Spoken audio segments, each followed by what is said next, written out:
This is an apartment building in southern Lebanon after it was hit in an Israeli airstrike, causing it to collapse. At least 45 people were killed and 70 were wounded, according to Lebanon's Ministry of Health, making it one of the deadliest incidents since Israel stepped up its air campaign there.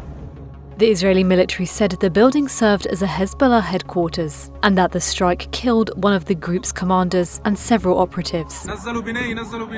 But Wall Street Journal interviews with survivors, victims' families, rescue workers and health officials identified more than a dozen women and children among the dead.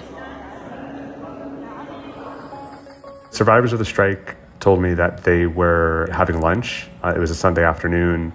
Families had gathered who lived in the building. They invited relatives over who lived elsewhere. There were also families in the building who had been displaced from further south and were renting apartments.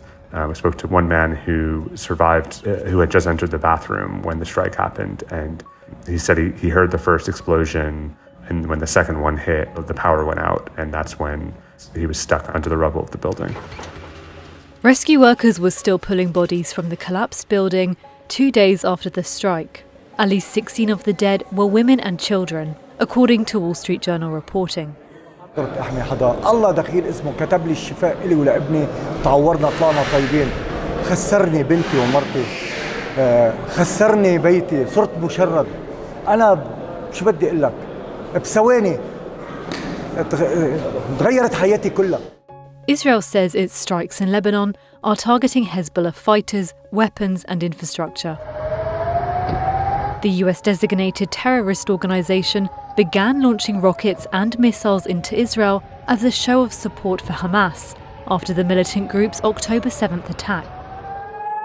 Hezbollah and Israel have traded fire almost every day since.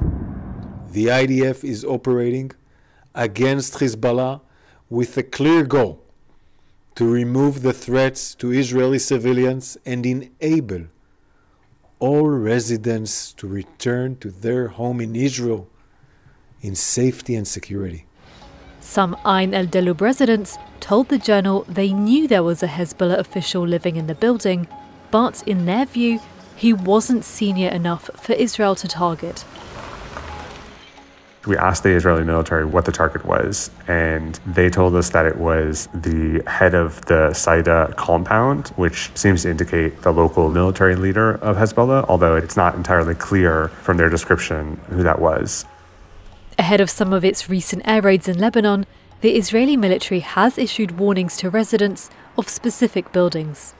Survivors of the el-Delb strike said they received no such notice. As Israel expands its offensive in Lebanon and Hezbollah continues its rocket and missile attacks on Israel, civilians see few signs of de-escalation.